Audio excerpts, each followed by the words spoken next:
This is Lola Lee T. Hey everyone, how you guys doing? Welcome to my channel. So according to court records, Chrisean has officially been extradited to Oklahoma, and it looks like it occurred on July 30th. And I actually just woke up to the news myself, and my inbox is actually overflowing. Yesterday, I noticed her hold for Oklahoma had been released, and I did make a video about it, and it was unclear at the time what had happened. Now we know it was because the extradition was in process.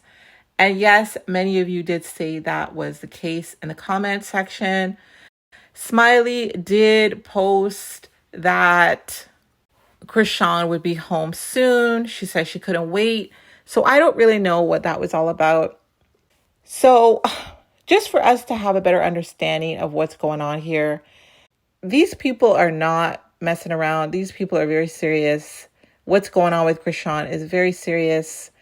So just looking back at why it is that Oklahoma has picked her up, it was because she had violated her probation. And in these documents here, they cited the violations and why her probation was violated, or why her probation was revoked. So they show the rules here. Rule number 1 was, I will report in person or directed by the probation officer. And they're saying here that did not happen. Rule number 2, I will not leave the state of Oklahoma without written permission of the judge, nor will I change my address without notifying my probation officer. I will allow my officer to visit me at my home or elsewhere. And they're saying that attempts were made to contact Chrisean, and those were unsuccessful. Rule number 3, I will remain lawful, gainful employment and provide written employment verification to my officer as requested. And they're saying here that Chrisean reported as self-employed. However, her employment verification was not received. And also they're saying her employment status was unknown. Rule number 8, I understand that I am to remain under supervision by the probation and parole officer until I serve my maximum term. And they are saying here that she has not been released from supervision. However, she had stopped reporting. And they talk about here the conditions C was she was supposed to do 120 community service hours. And apparently that was not done. They're saying that it was supposed to be done in a women's shelter. But again, they're saying it was not done. Her whereabouts were unknown. They're showing here the violation report requiring retaking. They're detailing why her probation was revoked. Defendant failed to report for orientation. They're saying a letter was sent. They have all the dates. They've got the address it was sent to. They're saying they made phone calls. However, her voicemail was full. They sent texts. They sent letters. However, the letter was returned as undeliverable. They sent emails. They're talking about Rule 9 here. They're saying, I will refrain from violation of any city, state, or federal laws, including tribal jurisdiction.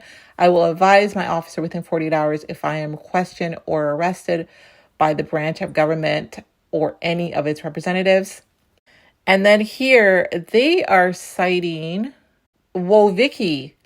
They are citing what happened between Chrisean and Wovicki's allegations towards Chrisean when they did baddies. Do you guys remember that? Wovicki had charged Chrisean. So they're saying that rule number 9 was violated due to the Wovicki situation. They're also saying that same rule was violated regarding the James Chanel situation. They're showing the James Chanel Wright police report. And I'm only going through this because I want to have an understanding of the situation myself. I don't usually read court documents, but yeah, I really wanted to understand the situation myself. And reading this, I am very nervous for Chrisean. Very nervous. So they're saying here that through her attorneys, they were trying to regain supervision compliance. There was a guy by the name of Al Raviv who misidentified himself as her attorney. They're saying throughout this time, attempts to help Malone regain compliance in the state of California was conducted with directives to report. Because Malone was significantly pregnant, Malone and her attorneys were highly concerned about traveling or being taken into custody. However, a warrant withdrawal could not be approved without the approval from the state of California, who was initially interested in withdrawing her interest once documents related to her hardships were received. They're saying here, however, she failed to provide the requested documents as she remained a fugitive. Yet during this time, Malone was charged with a new violent offense in the state of Maryland, which was reportedly committed when she was in the midst of her pregnancy. Assault charges have been filed and a warrant remains outstanding for Malone at this time. In addition to this charge, there have been several calls, emails indicating that Malone committed another assault in November 2023 in Los Angeles, California. An attempt to retrieve police report or some type of documentation of this assault has been requested but could not be located per the California State Compliance Unit. Malone's whereabouts still remain unknown. She has not reported her whereabouts to the state of California or the state of Oklahoma. Reporting for supervision remains her responsibility, not her attorneys, nor any supervision authority. She does not appear to understand the significance of following court orders. And that is important here. They're saying here she does not appear to understand the significance of following court orders because according to them, she has broken all these rules. They're saying no action appears to be taken to date on June 2023 violation report based upon the information compiled. It appears that Malone's behavior is escalating, concerning, and posing a risk to the community. And these people don't play with that if they feel that a person is a risk to community, and they wrote that in here. It is still requested that an application to the accelerate filing and warrant be issued and Malone answer for her actions. It is respectfully requested that she remain in Oklahoma until completion of any form of probation and or revoke for a time deemed appropriate by the court. So they want her in Oklahoma. If they do place her on probation again, and for the revoke, they're saying Chrisean is obligated to return to Oklahoma to address her noncompliance per the ICAOS federal requirements.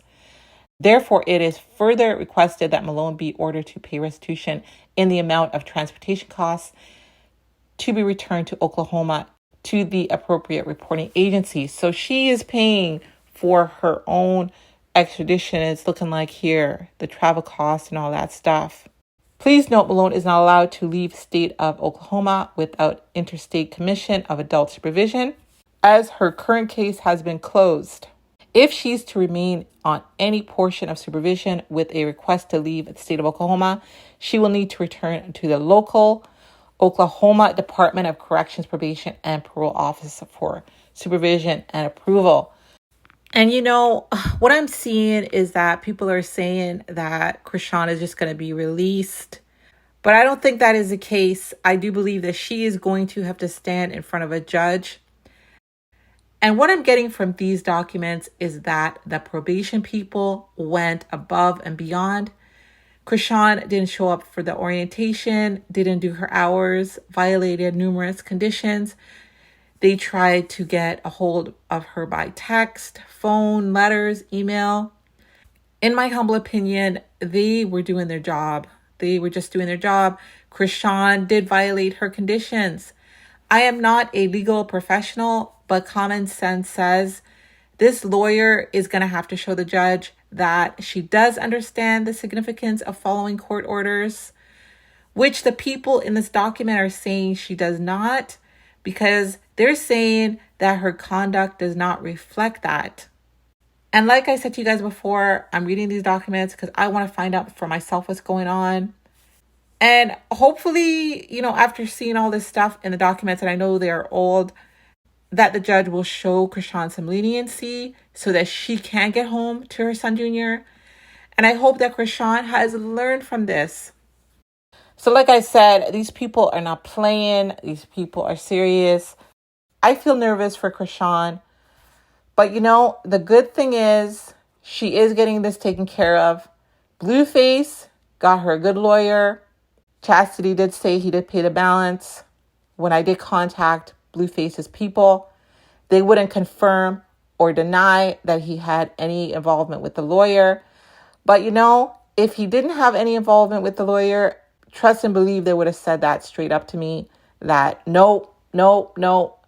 But because they wouldn't confirm or deny, you know what? I do believe that he did have something to do with the lawyer, that he is helping her, and that I do believe that he did pay that balance. So that is a good thing. So all that we can do at this point is hope and pray that the judge will have leniency towards Chrisean so that she will be home with her child. Definitely let me know your thoughts. Thank you guys so very much for watching. Don't forget to like, share, and subscribe. I love you guys. Bye.